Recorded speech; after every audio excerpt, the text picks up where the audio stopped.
sagrada, para a gente entender. Esse livro que tem supremacia, esse livro que tem autoridade, autenticidade, que precisa ser interpretado, que tem autoridade final. Né? Então, eu coloquei aqui um pouquinho para a gente entender a construção.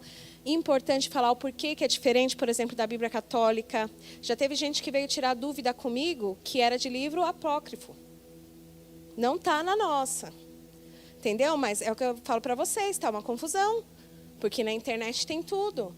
Ai, mas é a história da Abel e do dragão de Daniel, pastor. Então, essa extensão, a gente vai ficar devendo. Mas não tem a história do dragão no Daniel? Aí você tem que sentar e explicar. Não, na nossa, não. É uma extensão e a gente vai caminhar nisso. Mas, gente, precisa se preparar. Porque as pessoas estão confusas, elas estão consumindo muito conteúdo. Está chegando muita gente nova, chega gente que não era da igreja, chega gente que era de outras igrejas, chega da católica, chega do TJ, chega do... A gente precisa estar aqui preparado e entender qual é a nossa Bíblia, o que é, qual é a nossa fé, e instruir as pessoas nessa fé que nós temos e que nós acreditamos, tá? Então, falar da origem. Ao falarmos sobre a origem da Bíblia, é importante enfatizarmos que a sua origem não vem de homens, mas do próprio Deus. 2 Pedro 1, 20 e 21. Antes de mais nada, saibam que nenhuma profecia da Escritura provém de interpretação pessoal, pois jamais a profecia teve origem na vontade humana, mas homens falaram da parte de Deus, impelidos pelo Espírito Santo, tá? Essa Bíblia que a gente tem, ela não é de interpretação pessoal, ela não é de origem humana, ela foi sim escrita por homens, inspirados por Deus, que Deus preservou, tá? Para fazer essa escrita, ela tem origem no próprio Deus. Isso é muito importante. Paulo reforça o mesmo ensino no texto que lemos no início desse estudo, 2 Timóteo 3,16, quando fala que toda a instrução, toda a Escritura é inspirada, ela é apta para a instrução e tudo mais. Apocalipse 1, do 1 e o 2 vai dizer, revelação de Jesus Cristo, que Deus lhe deu para mostrar aos seus servos o que breve há de acontecer. Ele enviou o seu anjo para torná-lo conhecido ao seu servo João, que dá testemunho de tudo o que viu. Ele dá testemunho do que ele viu. Isto é, a palavra de Deus e o testemunho de Jesus Cristo. Revelação de Jesus Cristo. Olha só, João é tão zeloso que ele nem fala a revelação de João, dada por Jesus Cristo. Ele fala, a revelação é de Jesus Cristo. Eu sou só um servo que fui lá, vi e anotei. É isso daqui. A revelação é de Jesus Cristo. A palavra é de Deus. A gente só é canal e precisa ser um canal desentupido, se Deus quiser, para não atrapalhar aí o caminho e o levar dessa palavra. Então, formação do cânon bíblico. Tem gente que vai falar cânon, tem gente que vai falar canon. Então, eu vou no cânon, que eu cresci no cânon, nessa expressão, mas tem gente que fala canon, tá bom, gente? Tem gente que fala até canon, mas canon não é realmente. Canon eu vou garantir para vocês que não é. Tá, mas canon, para a gente entender rapidinho qual é a nossa, de onde vem, o porquê. Vem do original grego, tá bom? Que significa cano ou vara de medir. Essa palavra é utilizada para representar algo que é reto, uma regra fiel, e por isso utilizamos para expressar que as Escrituras contêm a regra fiel e verdadeira de fé, prática, doutrina e dever. Então, a palavra de Deus, ela contém tudo. Ok? Como nós conversamos. A gente vai ensinar, Deus vai nos dar didática, a gente vai ilustrar. Mas não precisa nada ser acrescentado, não tem nada que falta, não tem nenhuma revelação que ficou faltando, não tem nada que você precise saber para a sua fé, para a prática, doutrina e dever, que não esteja na palavra de Deus. Tá? Ela não precisa de adições, ela não precisa de complementos, ela é completa. Então, vou pular essa segunda parte. Cânon do Antigo Testamento. Testificado, citado e referenciado diversas vezes no Novo Testamento. Gente, inclusive o próprio Jesus, tá? Ele faz citações de personagens que estão no cânon do Antigo Testamento. Ele lê o texto de Isaías, é Isaías 61, me ajudem, que Jesus lê lá no Evangelho de Lucas 4. O Espírito Santo está sobre mim, é Isaías 61, né? Se não for, já estou falando para vocês que minha memória aqui, mas até onde eu me lembro, Isaías 61. Estou cheia de testemunha aqui. Se eu estiver errado, eu estou errado com mais uns 20. Aí está mais preocupante ainda. Da professora e mais uns 20. Mas creio fielmente, meus irmãos também creem fielmente comigo, que é Isaías 61. Jesus, para a gente entender, por que, pastora? Ai, glória a Deus. Aí, ó, tá vendo? Glória a Deus. A Grazi agora já deu o final, tá? Aqui, ela já leu na palavra Isaías 61. Então, por que o nosso canone, ele é montado desse jeito, tá? Ele tem esses 39 livros no Antigo Testamento, porque esses livros são livros que foram testificados, atestados. Esses livros fazem parte do que era as Escrituras, que o povo usava antes da gente ter, claro, a construção do Novo Testamento. Quando Jesus foi lá e citou textos, quando Jesus pegou na sinagoga e leu, o que Jesus estava usando? Isso, essa base, essa era a Bíblia, essas são as escrituras que ele tinha, tá bom? Então, por isso que a gente valida essas escrituras. Por isso que no nosso cânon protestante são esses livros que nós temos. Além de uma curiosidade, que é aqueles livros que foram escritos naquele período entre 400 a 500 anos, que a gente chama de período intertestamentário, que é o quê? Entre testamentos, tá? O que acontece? Foi cessada a profecia por um período. E foram escritos alguns pergaminhos nesse período, que a Igreja Católica, por exemplo, assumiu. Pegou e falou, aceitamos, porque eles têm validação histórica.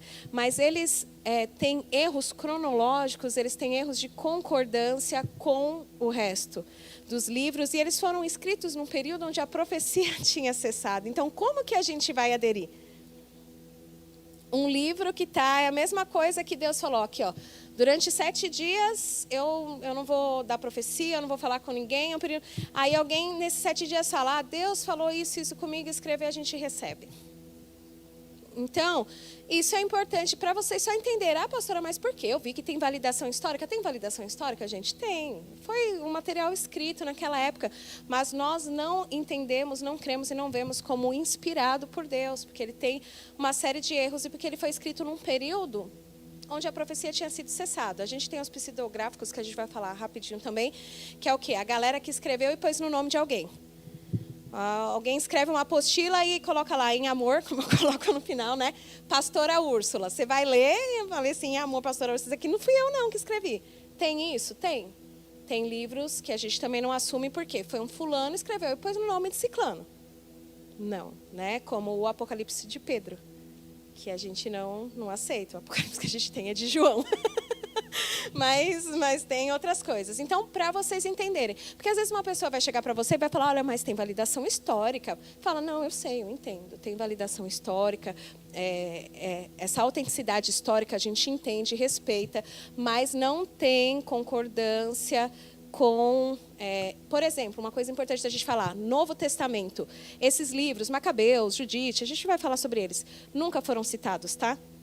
Pelos pais da igreja ali, por Jesus Cristo, nunca foram citados. Tudo que foi citado no Novo, a gente tem. No Antigo, todos os textos que Jesus fez oratória, a gente tem.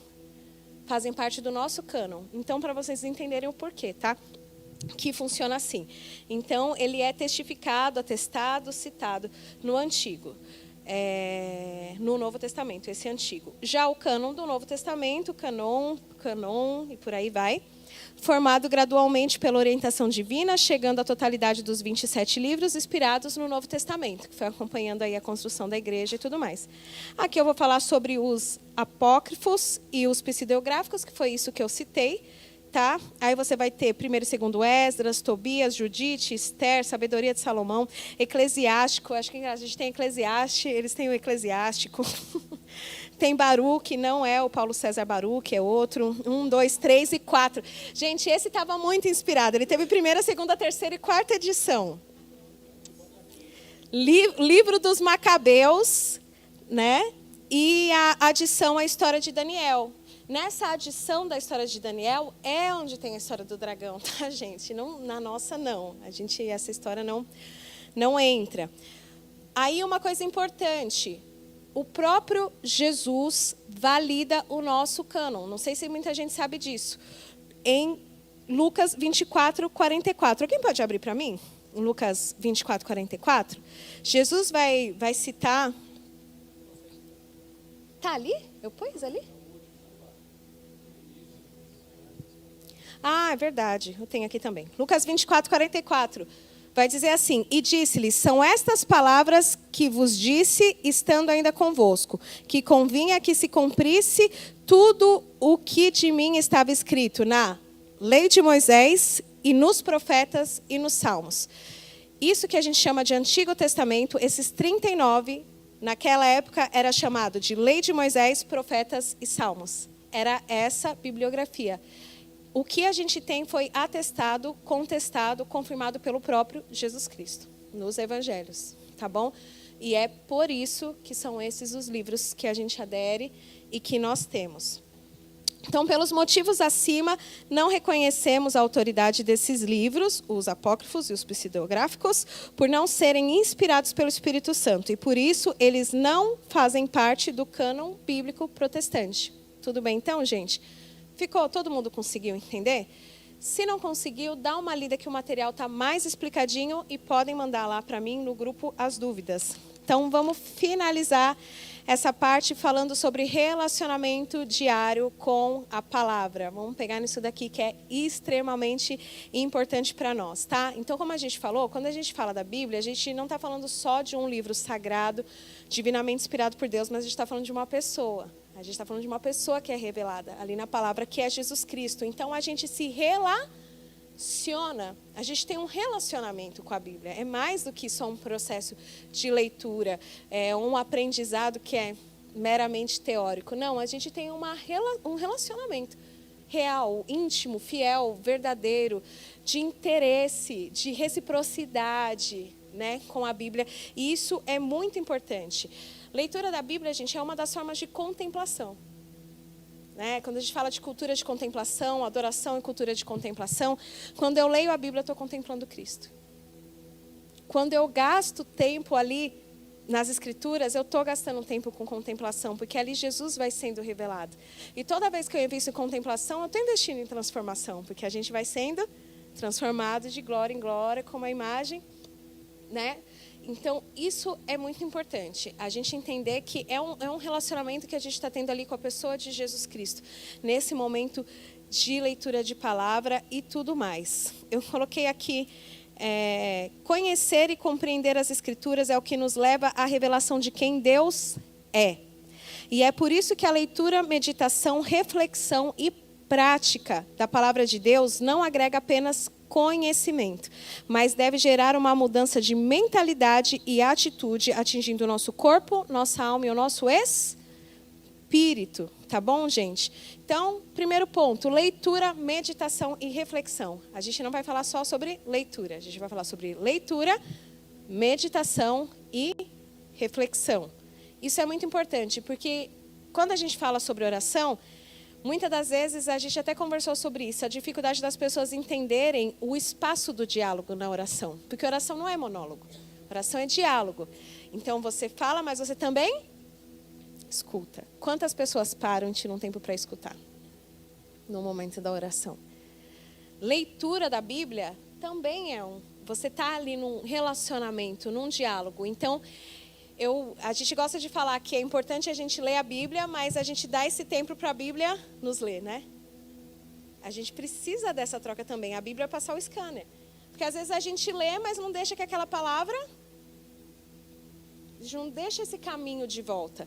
E ele é muito importante, porque a gente precisa da meditação e a gente precisa da reflexão, até mesmo porque uma das coisas que fazem parte da vida do cristão é o autoexame. Cristão que não tem prática regular de autoexame, quando vai fazer, gente, está um caos. Eu sempre falo isso no meu discipulado, é uma coisa que eu sempre falo para quem anda comigo, essa questão do autoexame. E a minha experiência pessoal, eu faço regularmente o autoexame. Quando eu demoro um pouco para fazer, sempre já está alguma coisa desandada. Sempre você vê ali que, poxa, eu poderia ter sido mais excelente no meu devocional. Né? Você está indo e fala, aqui já perdi um pouco a estribeira, já não administrei também, já não tive tanta qualidade. Aqui na minha vida de oração, na minha devoção, aqui na minha intencionalidade com os meus filhos. Olha, essa semana eu não fui tão intencional incutir Bíblia nos meus filhos, por exemplo. A gente precisa, gente. Autoexame, ele é constante. Não deixa para ficar fazendo autoexame só na hora da ceia, não. Igreja que nem a gente, que ceia uma vez no mês. Que quando você chegar no final do mês, a primeira semana você fez direito, a segunda você foi medíocre, a terceira você... Entendeu? Sendo bem real com vocês. O autoexame, ele é constante. A gente tem que parar para pensar e fazer. A gente tem que sempre olhar e falar, cara, passou aqui, eu gosto, às vezes eu tento muito fazer no final do dia, né? Ter esse exercício do autoexame todos os dias, que eu acho que é o que mais funciona, pelo menos para mim. Né? Quando eu passo uns 2, 3, às vezes já vou olhando, os 2 primeiros falam, melhor, esse terceiro, parece que eu já não fui tão intencional. É importante, porque senão, irmãos, a vida passa, ó, e pronto, é trabalho, é filho, é correria, e quando a gente vê, a gente está muito falho. Então, assim, oração é diário, leitura bíblica diário, vida devocional é diária. Ai, pastor, é difícil. Gente, eu sei, eu tenho empatia. Não quero aqui trazer peso e julgar ninguém. Para mim também é difícil. Mas não adianta eu vir com uma humildade falsa falar para vocês que eu não faço, que eu peco nessas coisas. Graças a Deus e a bondade de Deus, não. Porque para mim é prioridade. E a gente precisa ter esse conceito de prioridade na nossa vida. Porque eu falo para vocês, hoje, se eu tentar encaixar Deus na minha agenda, eu não acho horário. Então, Deus tem que ser minha prioridade. E aí, o resto do meu dia, que Jesus me ajude. E, às vezes, infelizmente, acontece. Quantas vezes eu acordei e o tempo, eu falo, minha prioridade. E, no final do dia, que Deus me ajude. Porque se eu for esperar resolver tudo que eu tenho para resolver, no final do dia vai ter passado, eu vou falar, poxa, não fiz. Não orei. Não tive tempo de aprendizado. Não... É isso que vai acontecer, gente. Ah, é difícil, tal, sim. Coloca o teu despertador meia hora antes. Lava o teu rosto, anima o teu espírito e fala, esse momento eu vou ter aqui com Deus, para falar e ouvir, para ler, para meditar. E aí, se Deus me der graça, eu vou tendo mais momentos durante o meu dia. Aí a gente tem a oração sem cessar, né? Que a gente vai orando no espírito, fazendo as coisas e tal. Mas eu estou falando de um tempo dedicado a Deus, tá? É muito importante, gente. É muito importante fazer, é muito importante colocar os filhos para fazerem. Tá? É muito importante, sei que dá trabalho, eu tenho um filho de 12 anos. Vou dizer para vocês que até uns 10 aninhos eu nunca precisei cobrar o Gabriel de fazer o devocional dele. Ele já arrumava as coisinhas dele, me chamava. Hoje em dia é todo dia uma cobrança. É raro. Quando ele vem com o devocional para eu olhar, eu falo, gente, glória a Deus. Que hoje ele fez sozinho, mas ele está numa fase que demanda energia. Por quê? Porque ele está começando a ter demandas. Agora ele tem o curso disso... Ele tem a vida social, ele tem a aula daquilo. Aí ele começa com as demandas dele. Ai, mãe, não fiz ainda. Filho, prioridade. Ai, não, tem que resolver isso daqui do inglês. Filho, prioridade. O inglês é muito bom, tem meu apoio, mas prioridade, faz o devocional primeiro. E tenho que ficar ali, naquela cobrança. Só que é isso que vai ajudar. É isso que vai sustentar a nossa família, os nossos filhos, os nossos relacionamentos. Eu compartilho muito isso com as pessoas. Eu sempre peço oração para as meninas. Eu vivo pedindo oração para o Gabriel, porque o meu filho está inserido num meio onde não tem quase cristãos, não tem amigos cristãos. E eu sempre tenho esse zelo assim de, cara, meu filho precisa estar muito fortalecido na identidade dele. No que ele pensa, no que ele acha, porque ele está no meio de pessoas que pensam completamente diferente, que agem diferente. Ele tem que ter muita força para influenciar e não ser influenciado. E aí a gente fica sempre conversando, incutindo palavra, e às vezes... no meio disso, a gente tem surpresas, né, de Deus. Eles têm um evento na escola que é o Interclasse, que eles têm esportes, competições esportivas entre classes, né? E aí, num treinamento, uma vez, um menino caiu, machucou. Gabriel é um dos poucos cristãos lá na escola. Gabriel já foi, enfiou a mão no menino. Declarou cura, não sei o que lá. Aí depois o pessoal me contou, porque sabendo, eu falei, cara, glória a Deus, olha aí. Eu não estava lá para falar para ele, vai lá orar por cura. Às vezes a gente fica até com o pensamento, ai meu Deus, será que está dando certo? Será que está aprendendo? Será que toda hora eu tenho que falar? E aí nesses momentos a gente fala, calma, Deus está fazendo a obra. Olha lá, ele teve a identidade, o entendimento de eu sou um filho de Deus aqui, eu posso orar por cura, foi lá, chamou um outro amigo do outro ano que era cristão, você é crente também, né? Vem orar comigo. E oraram. E aí isso vai animando a gente como pais também, porque é uma preocupação, né? Entra nessa fase a gente se preocupa com tudo. E aí essas coisas vão acalmando. E as meninas também, as meninas vão me acalmando. Calma, Su, tá dando certo, tá aprendendo. E fala, ai, gente, meu Deus, que preocupação. E aí a gente vai vendo o quê? É o devocional, é a vida com Deus, é a Bíblia. Que a gente está cobrando e acha, ai, estou cobrando. Será que está aprendendo? Será? Está aprendendo, sim. Porque a palavra de Deus não volta vazia. Né? Lá em casa a gente tem o hábito de culto doméstico. A gente passou a ter cultos domésticos diariamente. Foi uma coisa que o Diogo impôs por conta da questão da rotina. Porque às vezes a gente tinha 1, 2 cultos na semana. Aí o que acontece? A segunda estava muito corrida, eu falava, deixa para terça. Não, hoje está muito. Aí a terça era pior do que a segunda. Não, na quarta a gente faz. Aí estava chegando no final da semana, aí ficava, meu Deus, tem que fazer o culto doméstico. Aí faz na correria, faz às vezes, né? Meio que para cumprir a agenda, meio religioso. Aí o Diogo falou, não, acabou, a gente vai fazer todo dia. Porque aí acabou. Todo dia chegou, não importa, a gente para o que está, a gente tira nossos 15, 20 minutos, a gente faz a nossa adoração, faz uma palavra e já faz um tempo que a gente passou a ter culto doméstico todos os dias em casa. Consegue, gente. Antes não fazia. Passou a fazer e consegue. E eu vou dizer, muda tudo. Muda demais. Assim, lá a gente traz a palavra, mas os meninos também trazem, né? Eles oram, trazem a palavra, se preparam. Uma vez por semana, pelo menos o Pedro traz, o Gabriel traz. O Gabriel trouxe, eu acho que foi na quinta passada que ele falou sobre declarações, né? Uma palavra assim que nem eu falei, gente... Meu Deus do céu, que coisa, fiquei surpresa. Falando sobre a fé prática e o poder das declarações. E ele falava assim, você tem que ter fé, mas você tem que declarar. Falei, é verdade, a gente tem que declarar. Ele é meio pentecostal, assim, ele já é mais... o Biel é mais do fogo. Ele falou, você tem que declarar, porque você tem fé, mas você não declara. E ele falou, mas você tem que ter fé, porque se você declara e não tem fé, aí também não adianta. Nossa, misericórdia.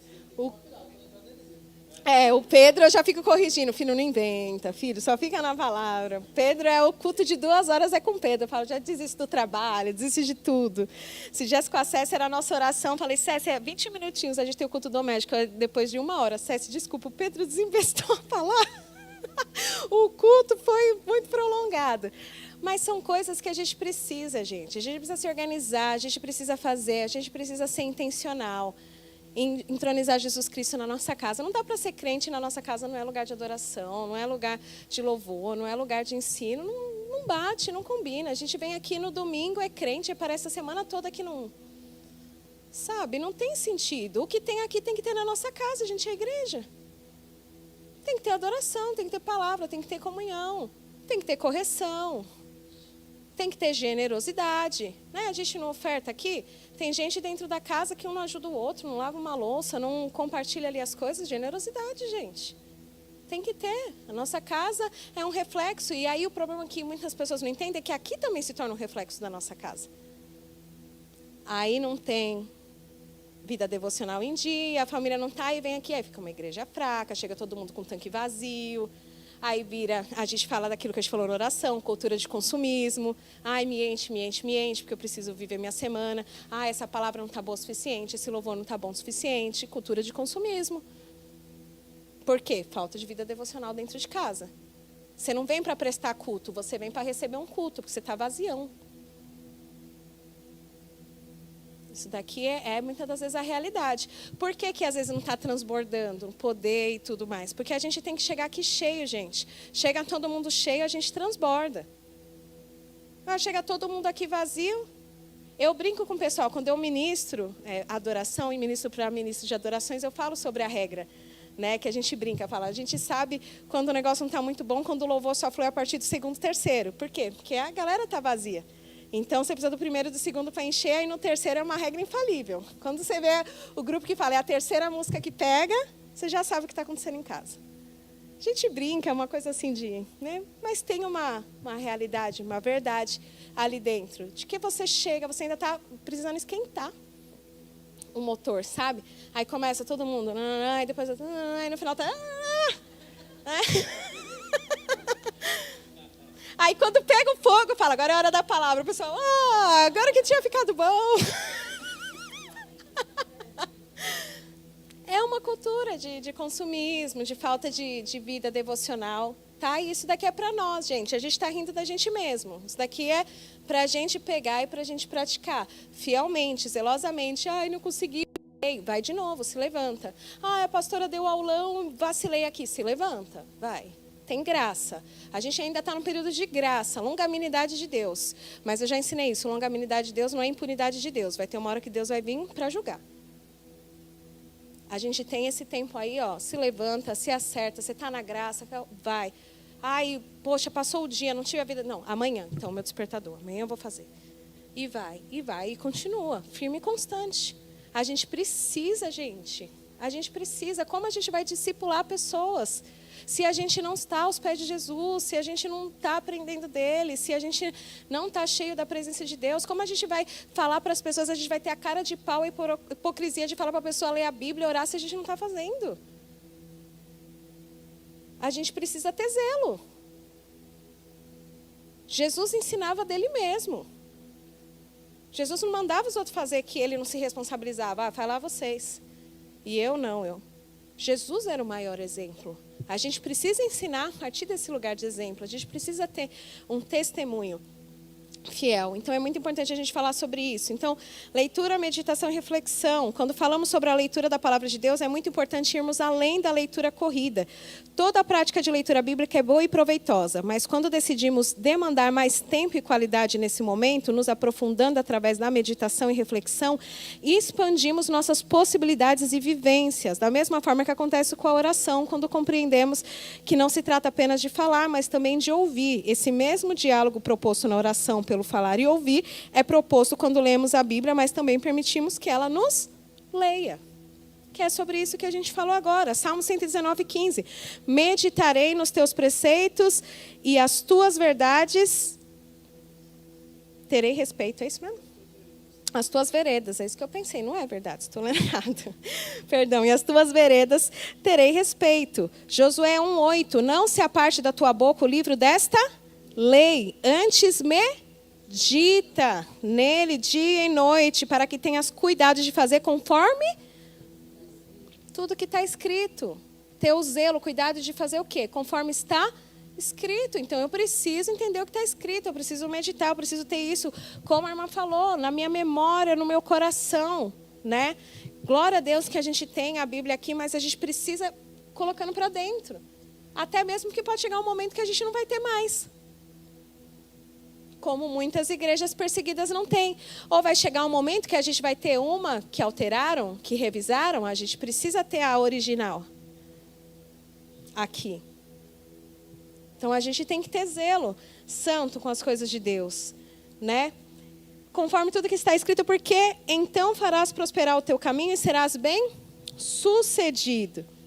Devemos buscar nos encher da palavra, mas também de geri-la, ou seja, processar aquela informação, refletir, analisar, fazer o autoexame e deixar que a palavra revele quem Deus é e também revele o que há em nós e o que está em desacordo com Deus justo, fiel, santo e verdadeiro. Aquilo que está em nós que está em desacordo com Cristo, com a palavra, com quem Ele é. Ler, meditar e refletir na palavra fará com que você conheça melhor a Deus e se conheça melhor. João Calvino diz: conheça a Deus, conheça a si mesmo para conhecer a sua necessidade de Deus. Conheça a Deus para saber que vocês não são deuses. A Bíblia não é sobre nós, mas nos fala sobre nós mesmos. Quando buscamos conhecer a Deus por meio da sua palavra, só então temos uma imagem precisa de quem somos como pecadores, fracos, necessitados e outrora mortos, que foram poupados pela misericórdia de Deus, resgatados por sua graça e ressuscitados para uma nova vida por meio da sua obra através do Filho e do poder do seu Espírito. Deu? A gente está finalizando, gente. Eu vou pedir perdão para vocês, vou passar um pouquinho. Nossa, um pouquinho não, né? Um pocão. Mas vamos passar aqui só nos pontos, então, e depois vocês leem o texto mais a fundo e a gente vai estar aí para dúvidas, tirar dúvidas, tá? Então, esse relacionamento diário, ele vai trabalhar o quê? Renovação de mentalidade. É muito importante, gente, ó. Transformação não é resultado de mudança de comportamento, tá? Transformação é resultado de mudança de... Diga, transformação não é resultado De mudança de comportamento. Mas de mudança de mentalidade. Tá? Tudo que Deus faz é de dentro para fora. Deus não vai trabalhar no seu comportamento antes de trabalhar no teu coração. Até mesmo que você cria o risco de virar um sepulcro caiado, de viver uma via de hipocrisia, religiosidade, por aí vai.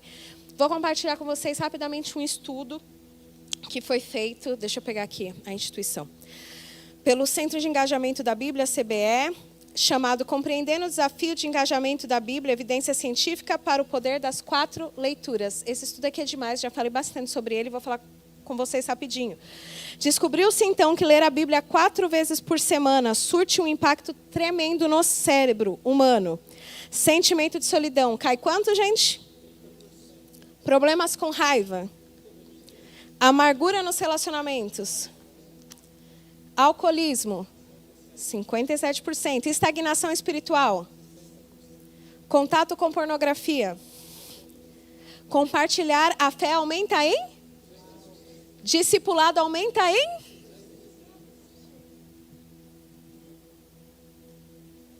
Eu só posso dizer para vocês, se vocês se comprometerem, se todos nós, todos nós que estamos aqui, nos comprometemos fielmente com a palavra de Deus e nós fomos constantes, o que vai acontecer nessa igreja daqui para frente, não dá para controlar.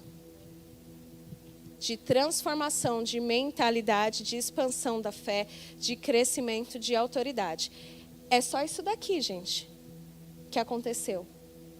Com pessoas que leram a Bíblia, tiveram tempo de qualidade 4 vezes por semana. Isso aqui era um grupo que tinha diversas pessoas. Agora, eu não vou falar a informação para não falhar, porque eu não lembro se foram 40 mil pessoas nesse estudo.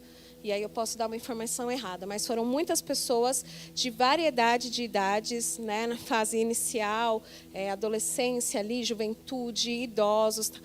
É isso daqui. Esse é o efeito da palavra de Deus. De transformação de mentalidade. Esse é o efeito da palavra de Deus no nosso cérebro, quando a gente é constante.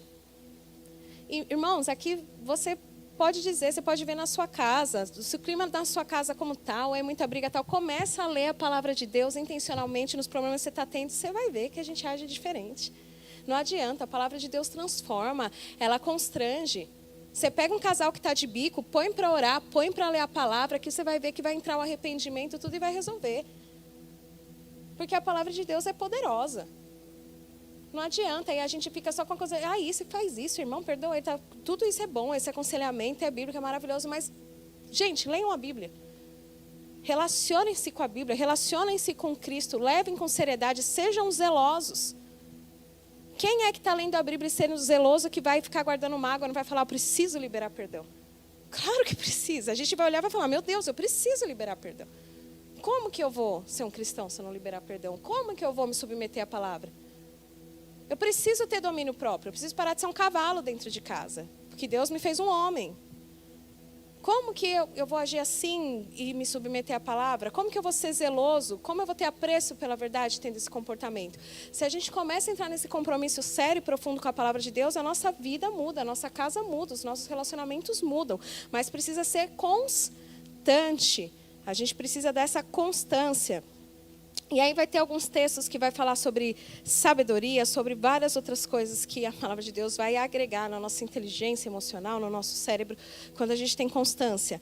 Declare a palavra, diga, declare a palavra. Outro ponto aqui de relacionamento diário com a palavra. Quando falamos sobre disciplinas fundamentais do cristão, veremos uma conexão acontecendo. Aqui a oração e a leitura bíblica se unem, tá bom? Orar declarando a palavra é orar um tiro certo. Quando você ora declarando a palavra, você está dando um tiro que vai pegar no alvo.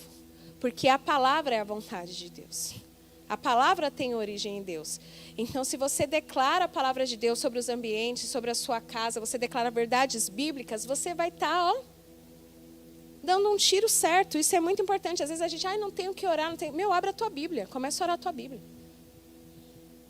Nossa, estou angustiado.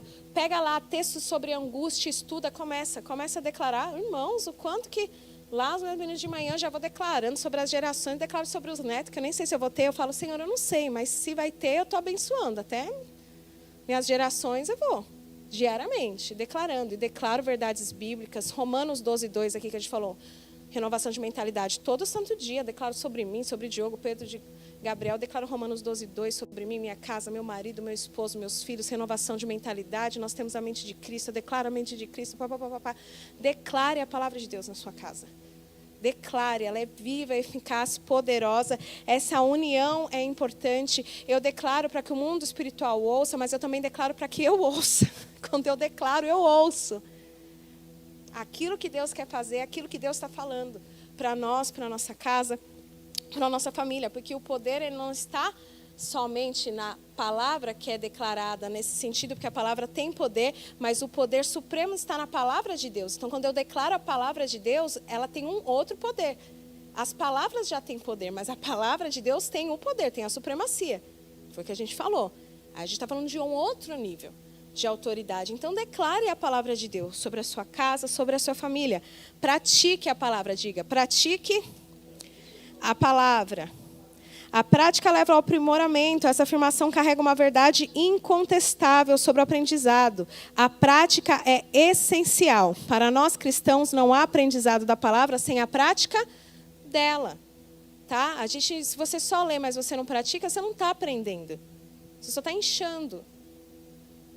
Se esse conhecimento ele não é colocado em prática, ele vai perder muito da validação. Tiago 1:23-25. Aquele que ouve a palavra, mas não a põe em prática, é semelhante a um homem que olha a sua face no espelho e depois de olhar para si mesmo, sai e logo esquece a sua aparência. Mas o homem que observa atentamente a lei perfeita, que traz a liberdade, persevera na prática dessa lei, não esquecendo o que ouviu, mas praticando, será feliz naquilo que fizer.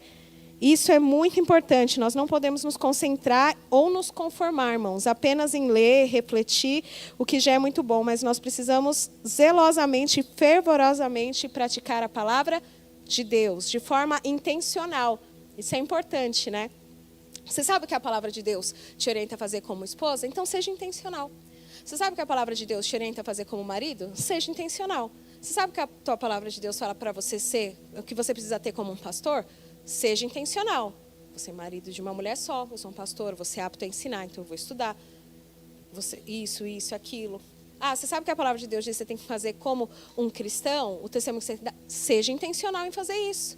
Não fique esperando o seu bom, maravilhoso coração te dar vontade de fazer. Faça intencionalmente o que a Bíblia manda você fazer. Porque existe uma luta entre carne e espírito. E aí você pode alimentar o seu espírito falando, eu vou praticar o que a Bíblia fala. Eu vou fazer aquilo que a Bíblia fala intencionalmente, porque eu acredito que ela é verdade suprema. E aí a gente vai falar sobre leitura em grupo, a importância, o quanto isso agrega as experiências um do outro, como é importante a gente estudarmos a Bíblia em grupo. Leiam sobre isso depois.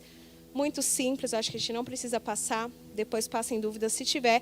E considerações finais. Um relacionamento sério e constante com a palavra de Deus irá lhe auxiliar em compreender sua identidade, seu propósito e destino em Cristo, efetuar ajustes em sua vida, rotina, relacionamentos e por aí vai, tomar decisões corretas, estabelecer prioridades, encontrar equilíbrio, achegar-se a Deus, fortalecer a fé, aperfeiçoar o caráter e a personalidade, construir um hábito eternamente significativo, encontrar respostas para alguma de suas perguntas e entender que algumas das suas perguntas não precisam ser respondidas. Isso aqui é importante. Ser frutífero. Ser frutífero vai além de ter resultados, tá? Os frutos, eles são eternos e permanentes. Preparar-se para a propagação do Evangelho de Cristo, preparar-se para o discipulado, não ser levado em roda por todo o vento de doutrina e induzido ao erro, identificar falsos ensinos e falsos profetas. Esses são alguns dos incontáveis benefícios, que construímos em uma relação sólida e constante com a palavra de Deus. E nós vamos parar por aqui. Amém?